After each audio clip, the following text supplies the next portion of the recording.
Hello everyone and welcome to the CyberWire's Research Saturday, presented by Juniper Networks. I'm Dave Bittner, and this is our weekly conversation with researchers and analysts, tracking down threats and vulnerabilities and solving some of the hard problems of protecting ourselves in a rapidly evolving cyberspace. Thanks for joining us. And now, a quick word about our sponsor, Juniper Networks. NSS Labs gave Juniper its highest rating of recommended in its 2019 Data Center Security Gateway test. To get your copy of the NSS Labs report, visit juniper.net/securedc or connect with Juniper on Twitter or Facebook. That's juniper.net/securedc. And we thank Juniper for making it possible to bring you Research Saturday. And thanks also to our sponsor, Enveil, whose revolutionary zero-reveal solution closes the last gap in data security, protecting data in use. It's the industry's first and only scalable commercial solution, enabling data to remain encrypted throughout the entire processing lifecycle. Imagine being able to analyze, search, and perform calculations on sensitive data, all without ever decrypting anything. All without the risks of theft or inadvertent exposure. What was once only theoretical is now possible with Enveil. Learn more at enveil.com.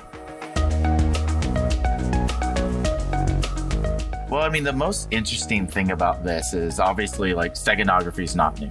Right? It's been used since the days of the Romans. It's been around for a long time, but typically you see it used with image files. That's Eric Milam. He's VP of Threat Research and Intelligence at BlackBerry Cylance.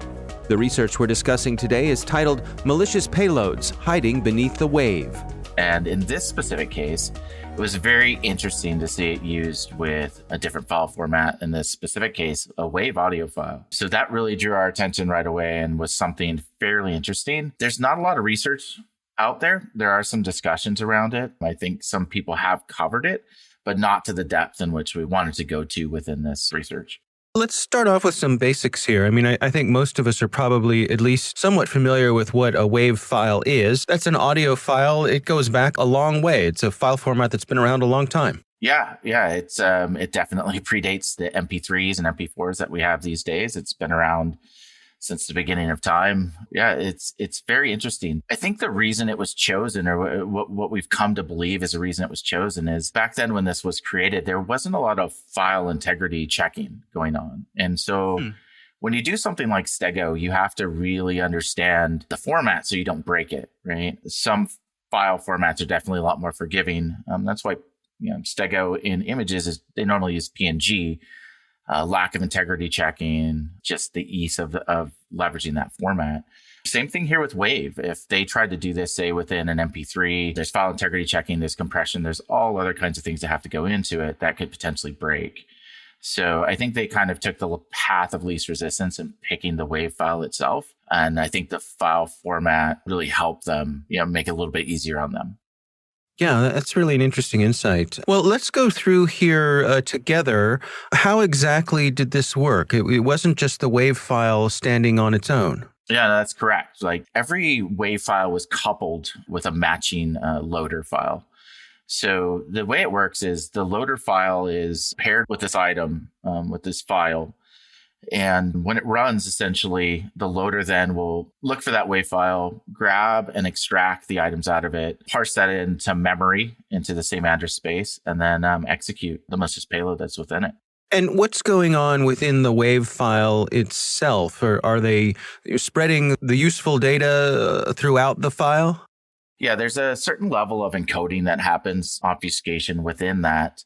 I have to admit, I don't know the technical details around that part. So essentially, what they're doing is they're leveraging empty space or areas within that file format in order to put these malicious bits in there that can then be extracted. And the interesting thing was, as I was pointing to earlier, they didn't actually break the file format. The WAV files actually played. One played music and one played white noise. So that means they had a really good understanding of where they could put things, the file structure itself, and how they could leverage and get the items back out of it. Yeah, and again, very similar to what we've heard about folks doing with image files, where if you didn't know any better, you wouldn't know that there was anything wrong with the file at all.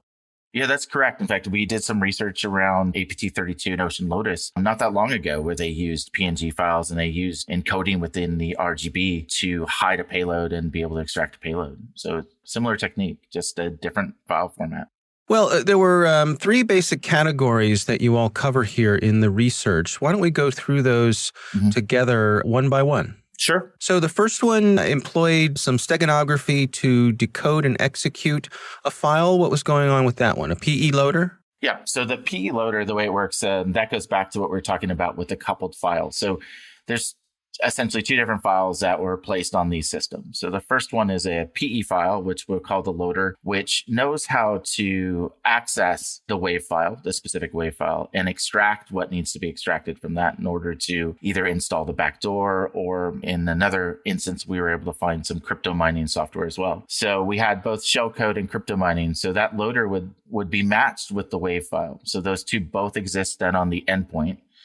And when that loader is run, it's able to grab that WAV file again and extract that shellcode into memory, and then provide access back to the command and control server for additional nefarious activities. It would seem to me like the loader itself could be the thing that kind of gives away the game. A WAV file gets through unnoticed, but hey, what's this loader, or what's this mysterious file here doing on my system that turns out to be the loader? Sure. And potentially those are the ways where a lot of things get caught, right? So the difference being that the loader is a portable executable in this case, and the WAV file is, as we talked about in the research, a benign file that you would never expect to have any malicious intent behind it.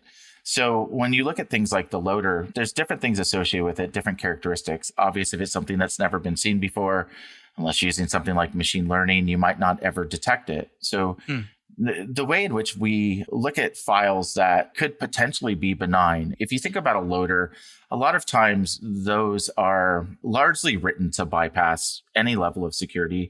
They're very kind of simplistic in which they just go out and download or pull down additional information. In this case, the loader was simply meant to read another file. So there might not really be, at first glance or first blush, any specific malicious intent or anything that might be found around that. So what we tend to do in those types of situations within BlackBerry Cylance is we leverage a technical technique using machine learning that is referenced as centroids. It's a technical term around basically just really building a specific model for catching items. So we're able to do something like build a specific model around this loader that even if potentially it's not deemed malicious, we're able to actually still find it, catch it, analyze it. And what that also allows us to do is, as these attackers evolve these techniques, change these loaders, if the variance isn't too great, we can continue to catch those as they even adjust and evolve. Now, do the two files typically show up on your system at the same time? Is there any attempt to put a time gap between the installation of the two, or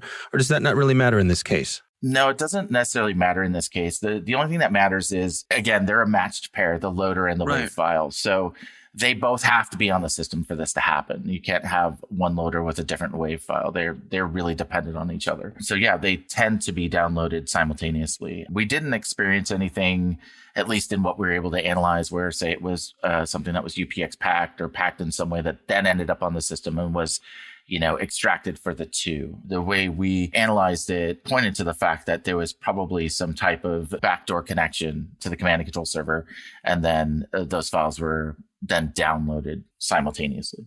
I see. Now, the second category of loader was using an algorithm to hide some shellcode. What was going on with that one? The attackers were using the Metasploit framework shellcode. And so obviously when you're using shellcode, the goal is to maintain a connection to keep your backdoor going, your command and control responses and execution. And so this is how these attackers were able to stay on these systems for a really long time. I think the main thing too that I want to point out is, like, when you use something like a backdoor, you're obviously targeting. And when you couple that with something like hiding this within a WAV file, like, the main focus is trying to stay as hidden for as long as possible. So they definitely believe that this is an adversary that is really looking to stay inside an environment, exfil as much data as they can, and continue to move throughout the environment. And then the third one was using an algorithm to hide some PE files. Yeah, there was like a crypto miner that was being used, Monero crypto miner, which we had some conversations around this. It's easy to say that, okay, since it's a crypto miner, they're probably using this to just go do some mining, make some money. Maybe they've exfilled everything they need from a system, or maybe they've identified a system and they just want to make some easy cash. But the other side of that too is possibly that these attackers want to fire off red herrings in other areas of the organization. So that the focus ends up happening on that. So if, let's say they use something that's a crypto miner that might be more easily recognized or more easily caught or identified quickly. And let's say they're using that in a completely different part of the organization in which they're actually attacking and exfilling data. It's an attempt to move the attention of the SOC and other individuals to that and to addressing that. So we're kind of torn between those two, but definitely interesting for sure. Yeah. Any patterns that you're seeing in terms of who this seems to be focused at, both in terms of groups and geographically? We looked at that. They're definitely not targeting an individual. If they're going to spend the amount of time they did here to hide and obfuscate, again, using a WAV file, something that no one would ever think is malicious. They really put a lot of thought into this. They wanted to stay hidden as long as they could, which really means that they're targeting enterprises and organizations. We haven't seen a trend at this point as to specifically, a vertical like healthcare or auto industry, but we're definitely keeping an eye on them to see, where they end up going from here. And in terms of detection and protecting yourself against this, what are your recommendations there? Since this payload is, it's loaded into memory, so it's really only detectable in that space. It's easy to understand or to analyze a system that's being crypto mined by some of the things that are happening on it. Most easily, usually the CPU or GPU is maxed out for a consistent amount of time, but that's dealing with the symptoms of it. So in order to really handle this specific attack, you'd have to have something that is looking in the memory space, understands what's going on in that memory space, and is able to make a decision or a determination or to take preventative steps from analyzing what's going on in that memory space. It's really a fascinating dilemma in my mind in that, you have these legacy files that have been around for decades, these legacy file formats. And I think we sort of categorize them in our minds as being completely benign, partly because they're sort of tried and true. Those of us in certain industries like podcasting, we're slinging around WAV files all day long and not thinking twice about it. Right. I wonder if it's time for a little bit of recalibration when it comes to how we think about these legacy files.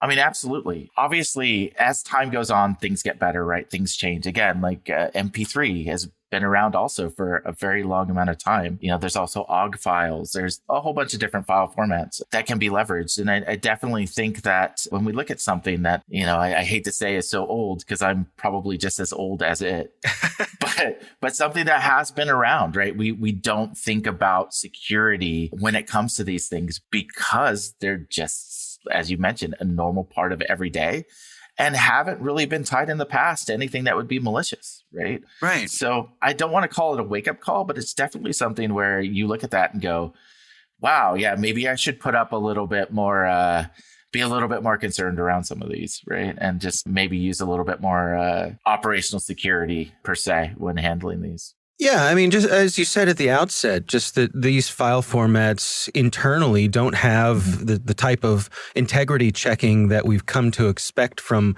modern file formats. And perhaps the very fact that they operate in that way means that either they deserve a closer look or even, maybe it's time to, recommend that these formats maybe get retired for something a little more modern.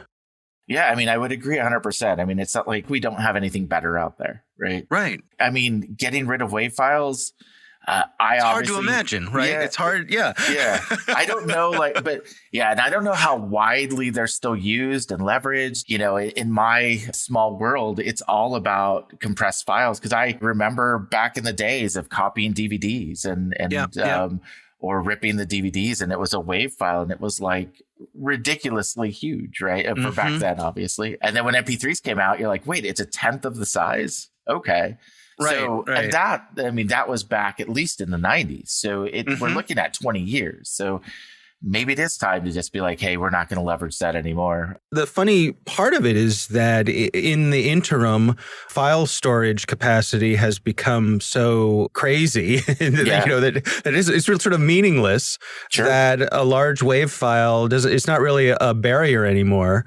In professional audio production, I mean, WAV is to this day is one of the industry standards because it's uncompressed, right. And so ubiquitous. So what an interesting thing to have to think about. Yeah, I mean, this research really does beg the question of the things we thought were safe.